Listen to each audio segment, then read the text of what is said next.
네, 안녕하세요. 저는 올해 외교관 후보자 선발 시험에 합격한 정치외교학과 1사학번 김보영입니다. 저는 좀 어렸을 때부터 공익적인 일을 하고 싶었고, 그리고 또 하나는 제가 좀 국내보다는 해외를 많이 돌아다니면서 할 수 있는 그런 일을 하고 싶었어요. 근데 제가 고등학교 때하고 대학생 때 이제 각각 미국하고 스페인으로 교환학생을 다녀오게 되면서 이 한국인으로서 어떤 느끼는 불편함이라던가 또 한국인으로서 느끼는 어떤 자랑스러움 이런 것들을 경험하게 되면서 이런 거에 제가 좀 더 기여할 수 있는 사람이 되고 싶어서 외교관을 하고 싶다고 생각했던 것 같아요. 네, 국립외교원반은 이제 한양대학교 사회대에서 운영을 하고 있고요, 현재. 쉽게 말해서 이 외교관 후보자 선발 시험을 준비하고 있는 학생들을 위해서 지원을 해주는 그런 고시반이라고 생각하시면 됩니다. 강의 같은 경우에는 일단 기본적으로 학원에서 제공되는 이런 인터넷 강의들 이런 것들을 고시반에서 지원을 해주고 있고 그 외에 합격생들이나 그리고 교수님 이런 분들이 직접 문제를 내주시고 또 첨삭을 해주는 이런 특강 형식으로도 같이 진행이 되고 있습니다. 저는 2016년 7, 8월 이 정도부터 시작을 했고 2020년 11월에 이제 고시 최종 합격 발표가 났으니까 기간으로는 한 4년 4개월 정도 총 했던 것 같습니다. 포기하고 싶었던 순간은 사실 되게 많았는데 난 제일 그 생각이 컸던 거는 그러니까 작년에 2차 이제 불합격 발표가 났을 때 제가 호텔방을 잡아가지고 혼자 거기서 이제 그 결과 발표를 기다리고 있었거든요. 근데 안 됐다는 걸 알고 혼자 호텔방에서 되게 우울하게 잤던 기억이 있어가지고 그때 이제 진짜 진지하게 그만둘까를 고민을 했었죠. 그때가 되게 기억에 남는 것 같아요. 바로 외교관이 되는 것은 아니고 이제 국립외교원에 들어가서 어떤 후보자 신분으로 1년 동안의 교육을 받게 돼요. 1, 2학기로 나눠져 있고 중간에 원래는 해외 연수도 가게 되는데 지금은 사실 코로나 때문에 어떻게 될지는 잘 모르겠어요. 그래서 1년을 받고 나서 그 뒤에 여러분이 아시는 외교부 5급 사무관이 됩니다. 저는 제2외국어로 스페인어를 선택을 했고요.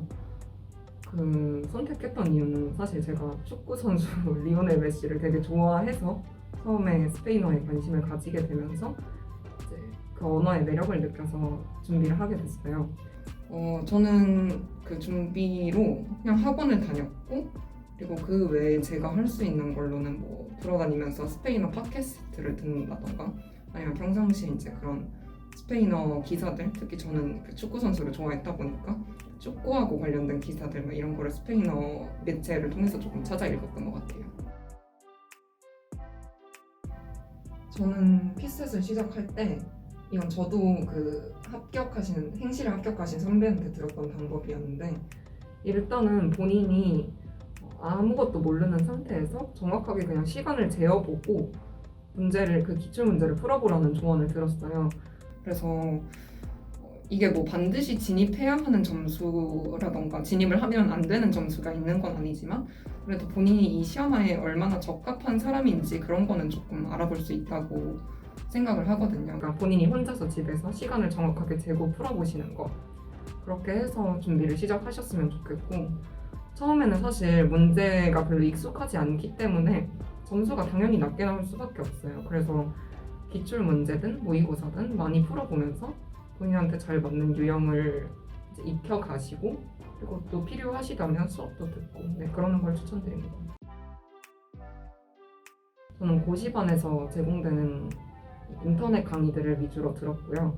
그리고 1차 시험이 끝난 이후의 기간을 보통 2차 기간이라고 부르는데 이때는 저는 신림에 가서 공부를 했어요. 올해하고 작년 같은 경우에는.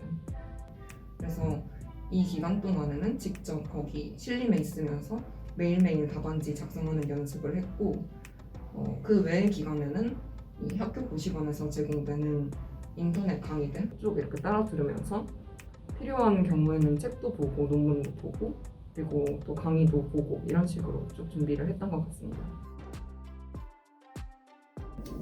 저는 일단 스터디는 2차 과목을 위주로 이렇게 스터디를 진행을 했어요. 저한테 필요한 과목들 위주로 먼저 찾았고, 그리고 저는 그 아웃풋을 내는 게 되게 중요하다고 생각을 해서 뭐 경제학 같은 경우에는 문제풀이를 하는 과목, 그런 스터디, 그리고 국제정치학하고 국제법 같은 경우에는 이제 답안지를 쓰는 스터디, 이런 것들을 위주로 많이 찾았고, 제가 특히 만들었던 스터디의 경우에는 저는 이제 2차를 들어가 본 경험이 여러 번 있다 보니까 저는 이렇게 여러 번 경험이 있고 저는 어느 정도 실력이 쌓여 있다. 그러니까 저도 실력이 쌓여 있는 분들을 원한다 하면서 좀 실력이 있으신 분들 위주로 스터디를 하려고 노력을 했던 것 같아요.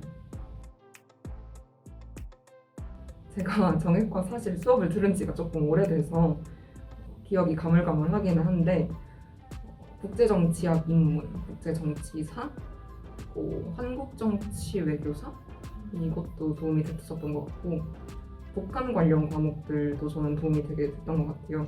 사실 정외과에서 제공하는 과목들 중에 정말 국내 정치에 치중되어 있는 몇몇 과목들을 제외하고는 미국 정치든 러시아 정치든 이런 개별 국가 정치 그 수업도 굉장히 도움이 많이 되고, 그래서 저는 정외과 수업을 적극적으로 활용하시는 걸 추천드립니다. 이제 국제정치학이 하나의 과목이 있기 때문에 그 국제정치학에서 배우는 이론들 같은 건 확실히 굉장히 도움이 많이 돼요. 특히 처음에 이 고시를 진입을 하고 시작을 할 때 익숙함이 있다는 것과 없다는 것의 차이가 생각보다 크거든요. 그래서 저는 분명히 도움이 된다고 생각을 했습니다. 경금대도 일단 미거시 그리고 국제무역과 통상이었나?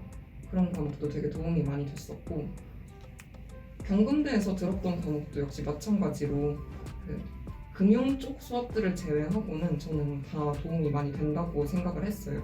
그리고 저는 몇 학기의 경우에는 이 고시 공부와 학교 생활을 병행하면서 지냈는데 그때 이 경금대 수업들 그리고 국제정치학도 뭐 정외과에서 듣는 수업들 이런 수업들이 다 도움이 되었던 것 같아서 저는 관련 과목이라면 적극적으로 들어두시는 것도 좋다고 생각합니다. 이 시험이 사실 어떻게 보면 도전하기 쉬운 시험도 아니고, 그리고 도전을 하는 과정에서도 굉장히 본인에 대한 어떤 확신이 정말 없어지는 순간이 있는 시험이라고 생각을 해요. 그렇지만 이 직업을 그리고 이 시험을 처음 선택하셨을 때 그 마음가짐을 계속 유지하시고 공부를 하시면서 준비를 하신다면 제가 누렸던 그 합격의 기쁨을 여러분들도 꼭 누리게 되실 수 있다고 생각합니다. 네, 화이팅! 와, 안녕하세요. 감사합니다.